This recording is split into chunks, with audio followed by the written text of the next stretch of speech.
Hey, salut la gang, c'est JP pour l'école du jeu et aujourd'hui, nous allons ensemble réexplorer un concept que je vous ai présenté pour la dernière fois en 2016. Et quelle meilleure façon pour moi d'introduire ce concept, ce top 10 même, que de vous proposer de réécouter l'introduction que j'avais préparée à l'époque.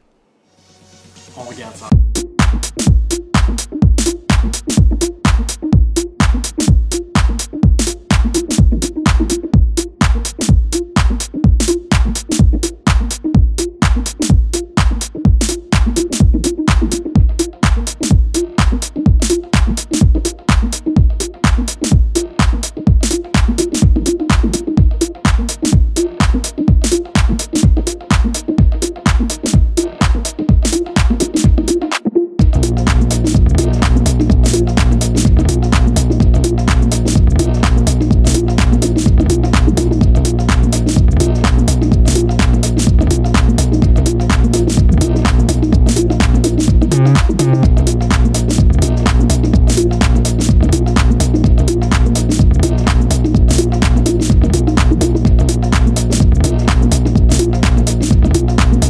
L'école du jeu, en partenariat avec la boutique L'Imaginaire, au-delà de vos attentes.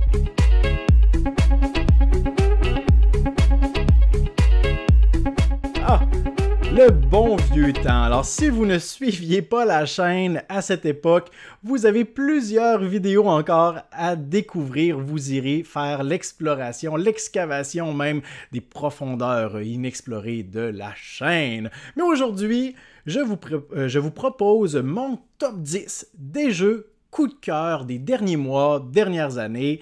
Alors, comment je vais diviser cette vidéo? C'est que, premièrement, le prérequis pour se qualifier, c'est que ça doit être un jeu que j'ai en ma possession ou que j'ai déjà eu en ma possession. Alors oui, certainement des coups de cœur des jeux que d'autres personnes m'ont fait jouer et que je me suis dit « wow », mais j'ai décidé de me limiter puisque je n'ai pas la liste exhaustive de tous les jeux auxquels j'ai joué avec des amis. J'ai décidé de me limiter aux jeux que j'ai en ma possession.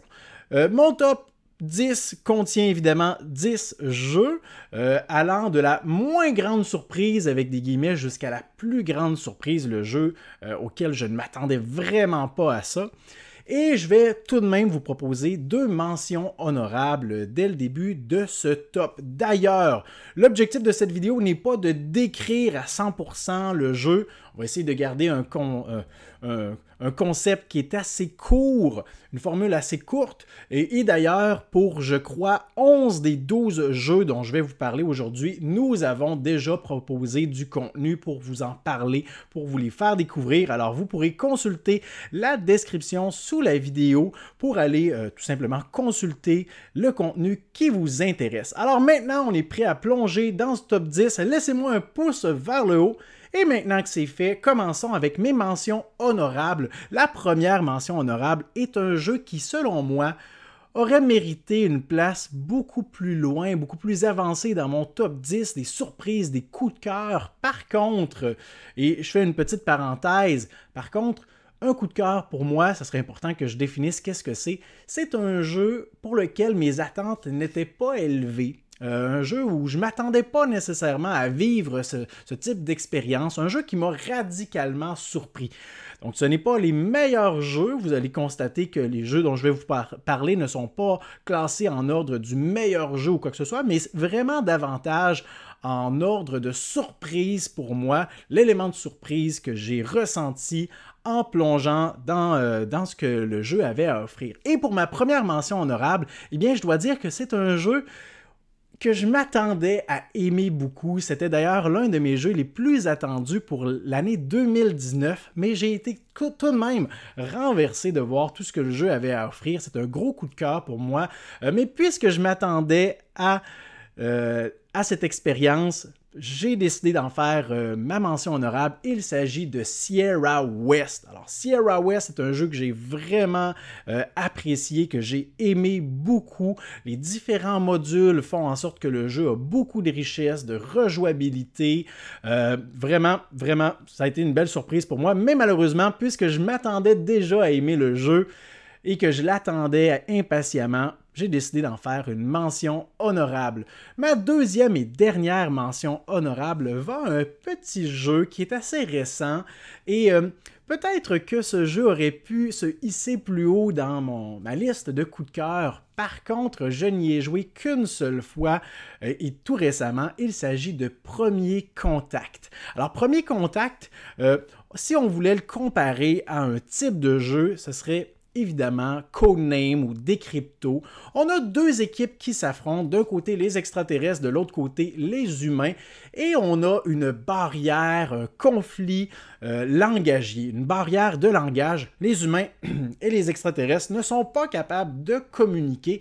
Ils ont des mots bien précis pour définir des objets ou des concepts qui les entourent. L'objectif sera donc de tenter de communiquer l'une équipe envers l'autre. Par contre, même s'il y a des équipes, c'est un jeu qui est compétitif puisqu'il n'y aura qu'un seul vainqueur dans chaque équipe, un vainqueur pour les humains, un vainqueur pour les extraterrestres. Bref, ça a été une belle surprise pour moi, j'ai hâte d'y rejouer. On commence immédiatement, officiellement, notre top 10 avec Steam Time. Alors Steam Time est un jeu que j'ai en ma possession depuis longtemps et je vais certainement le garder pendant longtemps encore parce que dès ma première partie, ce fut un coup de cœur instantané. Les mécanismes originaux, du placement d'ouvriers, on se construit un engin également en allant chercher des cristaux, des améliorations, des objectifs, des missions. Mais en cours de partie, on est amené également à déconstruire notre engin pour pouvoir bénéficier justement de certains avantages. Donc lorsqu'on construit notre engin, ça rend chacune des actions qu'on fait de plus en plus efficaces, mais à un certain point, on doit gérer la déconstruction de notre engin. Alors, on doit dépenser les précieux cristaux qui nous ont aidés à le fabriquer pour, par exemple, réaliser des objectifs, des missions, de l'exploration qui pourraient nous rapporter plus de points. Alors, ça a été vraiment un gros coup de cœur pour moi, une belle surprise. En 9e place, un jeu dont la thématique m'attirait, il s'agit de Brewcrafters.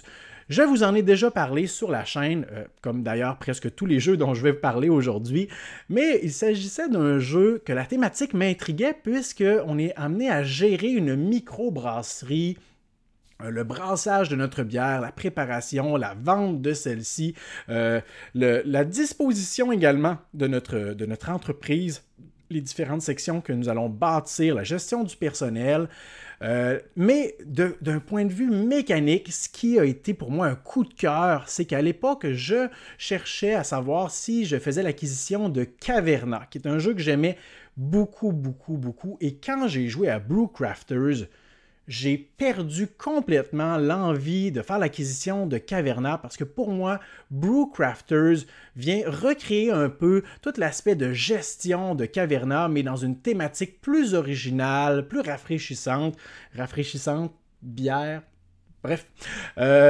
Et avec une tonne de rejouabilité, une tonne de composantes. Alors un jeu que j'aime beaucoup, qui a été une belle surprise pour moi, un coup de cœur instantané. En 8e place, je vous parle de La Couronne d'Emara. Un jeu, celui-là, il faut que je l'avoue, je m'attendais à le trouver bien.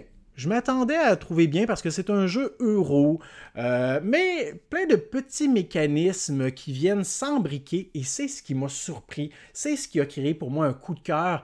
C'est tous les petits mécanismes qui, séparément, ne sont pas si originaux que ça, mais mis ensemble vont créer une expérience de jeu qui est très, très, très agréable. L'expérience en solitaire m'a beaucoup surpris également.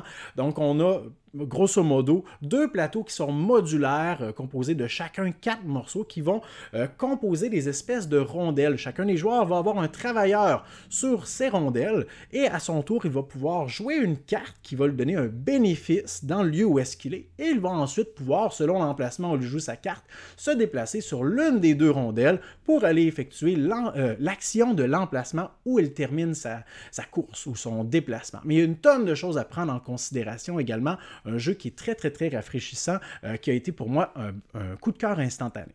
En 7e place, on continue avec Endeavor Age of Sail. Endeavor est un jeu, je ne sais pas si on peut le voir dans le cadre de la caméra qui est juste ici, est un jeu que j'apprécie beaucoup. C'est un jeu qui est simple et c'est pour ça que ça a créé un coup de cœur pour moi.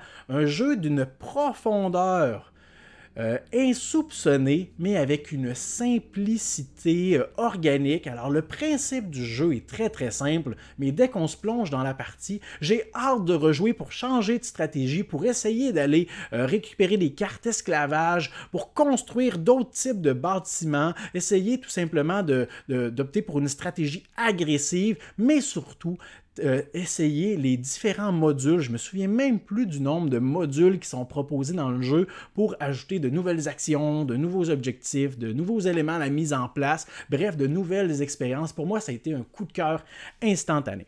En 6e place, je ne crois pas que vous vous attendez à ce jeu dans mon top coup de cœur, mais oui, il s'agit de Food Chain Magnate. Et d'où vient le coup de cœur? C'est super simple. C'est qu'en regardant la boîte, on a... Bref, moi, personnellement, là, je parle pour moi individuellement, JP, ma personne, j'ai le goût de vomir. C'est une boîte qui est affreuse, qui est blanche. Il n'y a même pas de représentation à l'endo. On ouvre le jeu, on le met en place, on a l'impression d'être devant un prototype de jeu qui n'est pas encore terminé, qui nécessitera encore beaucoup de temps pour travailler l'esthétique, parce qu'on est habitué aujourd'hui d'avoir des jeux avec des couleurs vives, des composantes exceptionnelles et tout ça. Et ici, ce n'est pas le cas du tout, mais l'expérience de jeu est incroyable. On est vraiment immergé dans la thématique, dans la gestion du personnel, la mise en place de notre hiérarchie, de notre entreprise. Vraiment un coup de cœur instantané pour moi. En 5e place, alors plus on progresse dans le top 10 et plus la surprise pour moi a été prononcée. C'est comme ça que j'ai essayé de classer les jeux qui se trouvent dans le top. En 5e place, il s'agit de In the Hall of the Mountain King, un jeu dont Sylvain m'avait parlé. Il m'avait dit « JP, c'est vraiment agréable, c'est un petit jeu pas trop compliqué. » Et Sylvain et moi avons des goûts radicalement différents. Moi, j'aime les gros jeux, plus longs, beaucoup de stratégie, planification. Sylvain aime ça aussi, mais apprécie davantage les jeux plus accessibles. Et je me disais donc, bon, je vais lui donner sa chance, je vais le commander. Et wow, ce qui m'a le plus surpris, c'est à quel point Sylvain avait raison. Ça a créé pour moi un coup de cœur instantané. Le fait que, bon, le jeu ne se prétend pas être un gros jeu de stratégie, mais c'est original, ça coule bien, c'est fluide, c'est accessible. C'est très original également le mécanisme avec lequel on génère des ressources, les différentes occasions de faire des points également. Le jeu est magnifique. Si vous ne connaissez pas ce jeu, vous irez voir dans la description le lien vers la présentation de celui-ci. Pour moi, ça a été un coup de cœur instantané. On continue avec, en 4e place, les charlatans de Belcastel. Un jeu de bag building, et moi, aussitôt, c'est plus fort que moi, aussitôt que j'entends parler de bag building, je pense automatiquement à Orléans, parce que c'est ma référence, c'est mon jeu de bag building avec Altiplano également, mais j'avais peur en essayant Charlatan, bien que le mandat, l'objectif des deux jeux est radicalement différent, j'avais peur de toujours comparé à Orléans.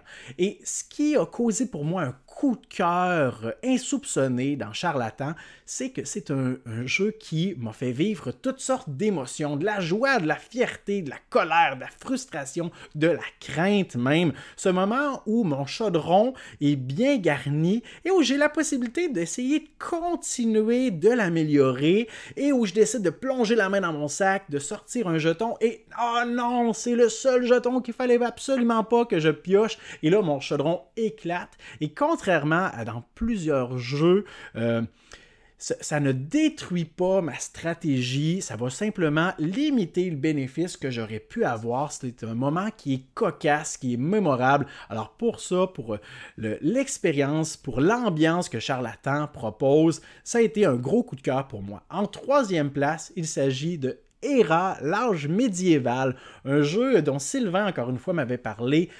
Il m'a fait essayer au Delirium en 2019. Vraiment très agréable comme jeu.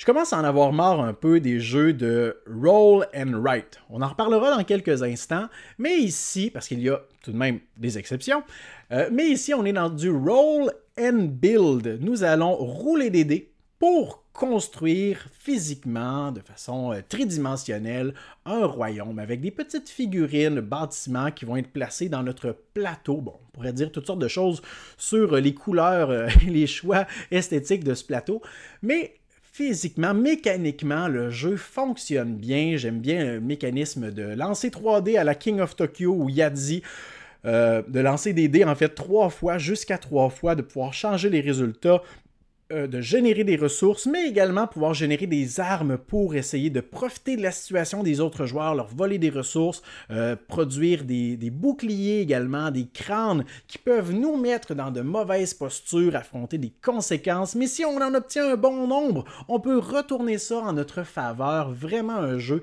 très très agréable, un bon coup de cœur pour moi, Hera. En deuxième place, je vous parlais de Roll and Write il y a quelques instants. Oui, j'en ai marre en général, mais heureusement, il y a des exceptions, des jeux qui se démarquent.